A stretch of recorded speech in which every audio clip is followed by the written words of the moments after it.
The god Dionysus' mother was Semele. Now, she was the daughter of Cadmus, the legendary founder of Thebes, and of Harmonia, the daughter of Ares and Aphrodite. Zeus fell in love with Semele and promised to grant her any wish she wanted. However, Semele was deceived by the goddess Hera into asking Zeus to come to her as he did to Hera during their courtship. Unable to refuse, Zeus arrived in her chamber with lightning and thunder, terrifying Semele to death. From the fire, Zeus rescued his 6-year-old aborted baby and sewed it up into his thigh. After Semele's demise, her sisters Agawe, Autonoe, and Ino spread rumors that she had not actually slept with the god Zeus, but with a mortal, accusing her of lying and causing her death by the thunderbolt. Some points about the character of Dionysus already can be observed in his biography. His arrival or his birth is contested, that is, his parentage as son of Zeus as a god is under attack always. Because of this, he's a new god, a young god, an arriving god. His myths almost always involve his arrival, the denial of his power, and his eventual triumph and acceptance. His myths, not necessarily his cult worship, are not about already settled things like the prophecy of Apollo or the wisdom of Athena, but about change and upheaval. He's sometimes said to be born on Mount Nyssa, the mythical location where Persephone was snatched to the underworld. The most common version of his birth identified this mountain Nyssa with the Boeotian Mount Kithaeron, located between Thebes and Eleusis. Here, Dionysus was nursed again by his 3 aunts who again doubted his parentage, Ino, Agawe, and Autonoe. These women abandoned their own husbands and children to actually take care of the godling in the mountain wilds. His mentor on the mountain was the elderly satyr named Silenus, also called Nissus as the god of the mountain. The people of Euboea, the large island just off the east coast of Boeotia, also had their own tradition, saying that Dionysus was reared in the mountains of their island. The Naxians from the Aegean island Naxos claimed that Dionysus was raised on their island by the Hyades, who were later placed among the stars as a heavenly constellation. Finally, the Spartans also had their own account, in which Dionysus and his dead mother washed up on their shores in a chest, and the god was raised and accepted in their country. However, the most popular location remained Mount Nyssa, and later writers actually relocated this mountain to the east, far beyond the boundaries of Greece, in Phoenicia, Egypt, Arabia, or even India. This made Dionysus' metaphorical otherness, his contested parentage, into a geographic reality. For the Greeks, Dionysus had another side, which was not explicitly connected to his upbringing in Thebes. Dionysus invented wine, just as Demeter discovered agriculture. He was the god of both wine and the effect of drinking it, intoxication. As metonymy for, or the embodiment of, the cultivation of wine and wine itself, Dionysus is a joy for mortals, and he of many delights. The source of all this pleasure is wine, cultivated from grapes, the god's ambivalent gift, which brings both joy and a burden. In turn, as one of the earth's most important products, the grapevine is then associated in the Greek mind with everything that blooms, buds, and even the growing, blooming force of youth in humans. The powerful snorting bull and the wild creeping ivy are the symbols of this Dionysian power. In ancient iconography and painting, Dionysus is seen surrounded by cavorting satyrs, nymphs, or maenads. He presides over the vintage and the successive stages of winemaking. The effects of fermented grapes is, of course, intoxication, and this is Dionysus' natural habitat as well. Within a social context, this unrestricted behavior that comes from inebriation is communal. It fosters a shared experience among participants. The god's worship included mass changes of consciousness that spread infectiously in a festival setting. In both myth and cult, this celebratory group, this festival group, is called the Theosos, and the members are bacchantes, or sometimes a female, maenads, especially in myth. This communal experience is an experience of intensified mental power. Everyone who surrenders to the god must risk abandoning his everyday identity and becoming mad. They are in a state of ecstasis and enthusiasmos. This is the essence of the worship of Dionysus, and is divine and wholesome from his perspective. While the worship of Dionysus is often depicted as risky and potentially hazardous, the reasons behind this characterization are not always apparent, and that's some of the mystery of this divinity. The danger of Dionysus is usually understood as a representation of a release from the social order. But this release or reformulation also creates risk to the foundations of the social order as well. These themes are very, very present in Euripides' Bacchae, which we will come to next. But here are some Dionysian terms that it would be good to keep in mind as we look at this material. A theosos is a large-scale band of revelers. A Maenad is a female worshipper of Dionysus. A thyrsos is a sacred wand made of fennel stalk with a pine cone at the top. Ecstasis is the state of standing outside oneself. And enthusiasmos is the state of having the god within yourself. Now the Bacchae is an Attic tragedy written by Euripides and first produced posthumously in 405 BCE. It was the great playwright's last work, and most consider it to be his greatest. The setting is sometime after Dionysus' birth in the city of Thebes, where, after his mother Semele was burnt by the thunderbolt of Zeus, the god Dionysus has been born a second time from the thigh of Zeus. The playwright tells us that this time the birth has occurred in the east of Phrygia, western Turkey. I, the son of Zeus, have come to this land of the Thebans, Dionysus, whom once Semele, Cadmus' daughter, bore, delivered by a lightning-bearing flame, and also having taken a mortal's form instead of a god's. But my mother's sisters claimed that I, Dionysus, was not the child of Zeus. I have sent them to the mountains, crazed out of their wits, and I have compelled them to wear the outfit of my mysteries. For this city must learn, even if it is unwilling, that it is not initiated into my Bacchic rites. So at the beginning of the play, the god has come back for the first time to Greece and to his native Thebes in the guise of an effeminate, perfumed man, and bringing with him a band of his Lydian worshippers. These women actually form the chorus of the play itself. Lydians and Phrygians were stereotyped in classical Greek as effeminate. But as usual with Dionysus, his mother's sisters, Autonoe, Agave, and Ino, don't receive the god, and they claim that the tale of Semele's lover was a lie to cover up her own unfaithfulness. In response, and to prove his divinity, Dionysus drives the sisters and with them all the women of Thebes in madness out of the city to Mount Kithaeron, and he goes to the mountain to worship with them. The king in Thebes at this point is Pentheus, whose name means sorrow or woe. We meet the old king Cadmus and his friend Tiresias going up to join the Thiassos on the mountain, and they tell his stubborn grandson that everyone must respect the power of Dionysus, young and old, male and female.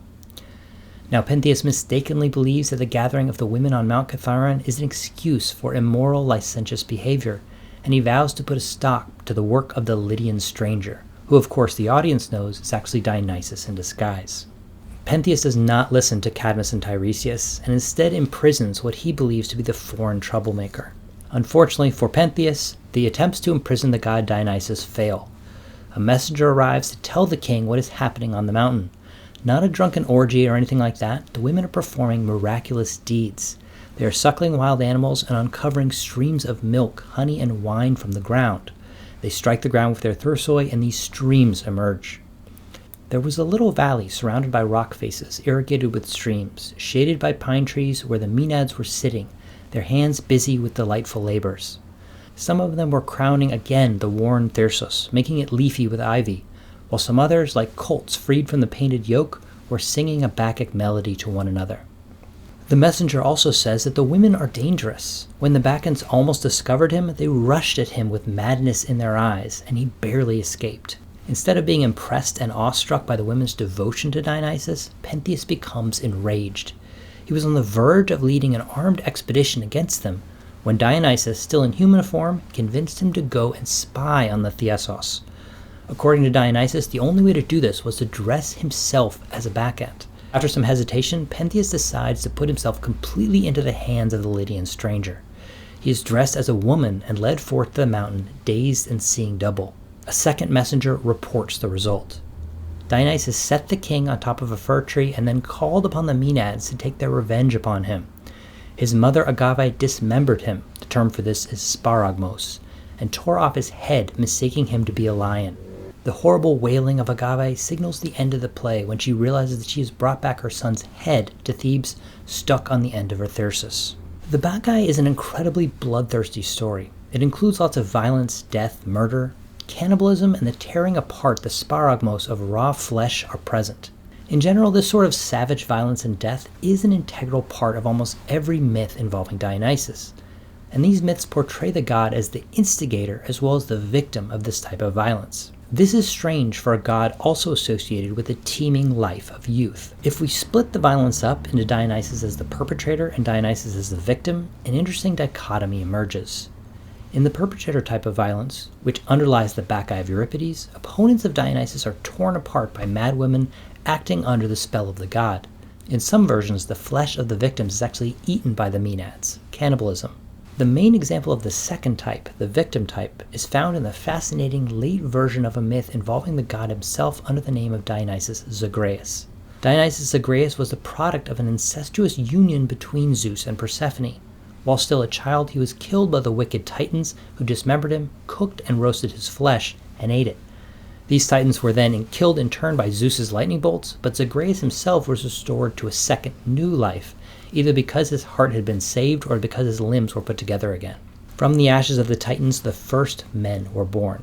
Now, this is a very complicated and confusing myth. The emphasis here is on divine suffering and the beginning of another life. It has been argued, however, that the isolated Orphic myth, which makes Dionysus the victim of aggression, is a deliberate inversion of and even protest against the prevailing myths in which Dionysus' opponent fall victim to the god's violence. If you're interested in Dionysus Zagreus, I have an entire video dedicated to his most interesting of myths, so go check it out. But how was Dionysus actually worshipped in ancient Greece? With maddened Maenads from Phrygia, with cannibalistic rites and human sacrifice, with mystery cults and ecstatic rebirth? We might expect that, but that's not the case. Although there were actually Maenads known mainly from post-classical inscriptions and Roman-era authors like Plutarch and Pausanias, ritual Maenadism was never practiced in classical Athens. There is some evidence, though, that Athenian Maenads actually took an annual trip to Delphi to ritually join another group of women, the Delphic Thuiades, who performed their rituals on the slopes of Mount Parnassus. Now, in myth, that is poetry and vase painting, Dionysus and his Maenads tear apart live animals with their bare hands, sparagmos, and eat them raw. But the divinely inflicted madness of myth was apparently not a blueprint for day-to-day rites. The suggestion that the Bacchae actually reflects myth, that the Maenads sacramentally consumed what they considered to be Dionysus in the shape of his sacred animal, is not that easy to prove. The actual worship of the god Dionysus in Athens occurred at a festival called the Great Dionysia. The Great Dionysia, the festival of Dionysus, is the third great Attic or Athenian festival after the Eleusinia and the Panathenaea. It involved a great procession, choral performances, and of course the performance of Attic tragedy. The main focus of the procession was to bring an image of Dionysus from the outskirts of the city into the center at the theater of Athens. The movement of cult statues from one location to another was actually a common religious practice during the classical period in Greece. The most well-known example is this one, Dionysus' arrival at Athens during the Great Dionysia. The evidence is complex, and there have been many reconstructions of the event. Before the procession proper, the statue of Dionysus, called Eleutherius or Freedom Dionysus, was removed from its temple on the south slope of the Acropolis, taken to a small temple outside of town, and then escorted back into the city center, the Agora. Sacrifices were performed, hymns were sung, and it was then taken on to the theater. Could this be that this is a representation of Dionysus' actual arrival into Athens? The movement of the cult image with its procession was accompanied by much fanfare. 4 late 6th century black figure skiphoi show Dionysus riding in a ship which has been outfitted with wheels like a cart. The famous Cup of Ezekias shows what many believe is a stylized depiction of the event, or a similar one. A huge Dionysus reclines alone on a ship surrounded by one of his favorite animals, dolphins.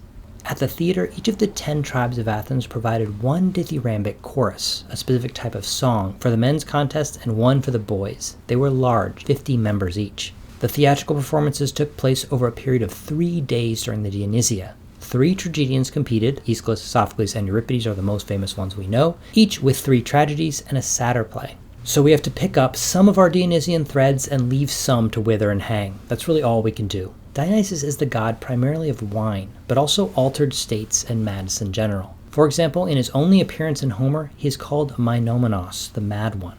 Can we combine the 2 realms, tragedy and wine, and suggest that actually performance or acting is an altered state, similar to being drunk? Perhaps. Greek tragedy as it existed at the Dionysia is an acted-out narrative of specific episodes in Greek myth. It is performed with a chorus, a communal group of non-heroic people alongside the actors, the protagonists. Nobody is quite sure, but it is likely that tragedy evolved out of cult songs to Dionysus, where his life was retold and enacted by a chorus of his specific ritual performers. This, if accurate, is an instance of a chorus creating myth through performance. Okay guys, thank you very much for watching. We're going to leave it here for right now. As always, there's so much more to say on that topic, but we're going to stop it right here. If you like this video, please do like and subscribe. It would help me out very much.